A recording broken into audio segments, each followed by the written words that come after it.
kenapa Tuhan itu dilahirkan, sedangkan Tuhan itu kan Esa, tidak dilahirkan.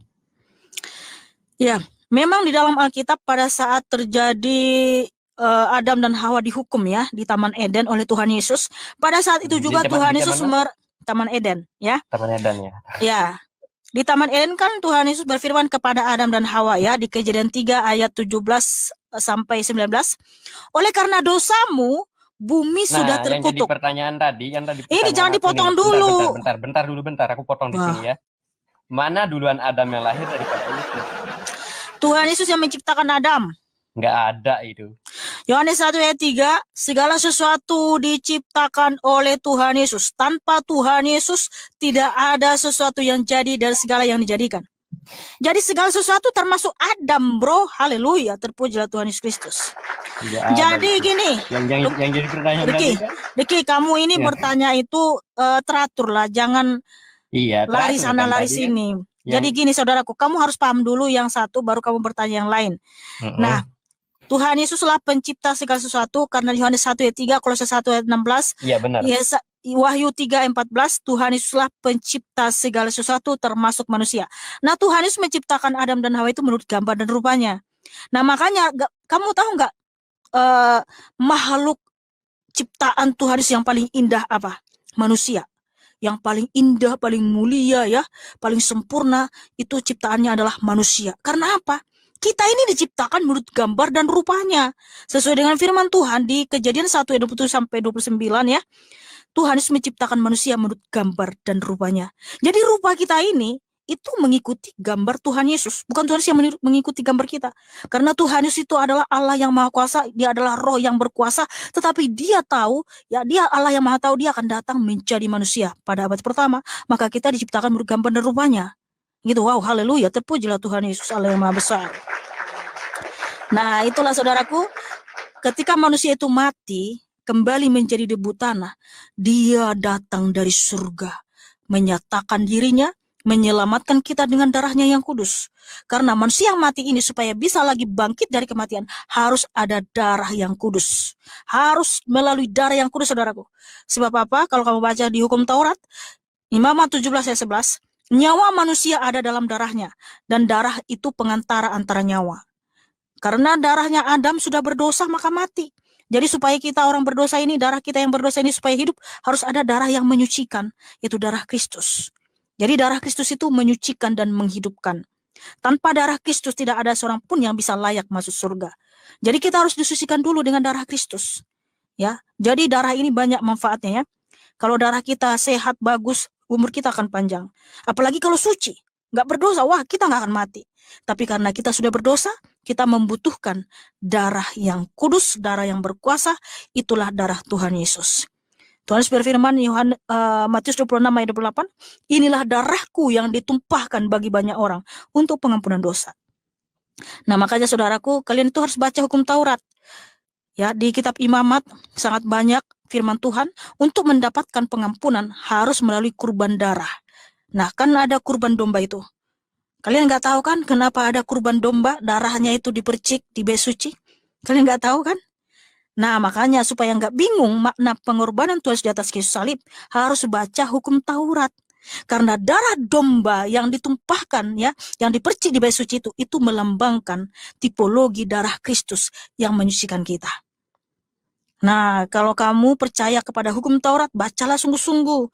Jangan asal mengimani tapi nggak tahu isinya. Aduh. Katanya beriman sama hukum Taurat, tapi nggak tahu isinya apa. Harus dibaca dengan sungguh-sungguh, saudaraku, supaya nggak bingung makna pengorbanan Tuhan di atas kayu salib. Ya, jadi darah Kristus itu menyucikan, menghidupkan. Makanya tanpa darah Kristus tidak seorang pun yang bisa masuk surga. Tapi karena kita sudah sucikan, sudah dimuliakan sama Tuhan Yesus melalui darahnya yang kudus, maka kita bisa masuk surga. Terpujilah Tuhan Yesus, haleluya. Oke, seperti itu ya Ricky ya. Ya, bagaimana saudaraku? Pertanyaan itu belum pertanyaan yang kedua tadi. Kenapa Tuhan itu dilahirkan? Ya tadi di Kejadian 3 ayat 15 saat Tuhan Yesus menghukum Kejadian 3:15, saat Tuhan Yesus menghukum Adam dan Hawa, saat itu juga Tuhan Yesus merancang keselamatan, yaitu keturunan perempuan akan meremukkan kepala si ular. Artinya keturunan perempuan akan mematahkan kutuk kematian.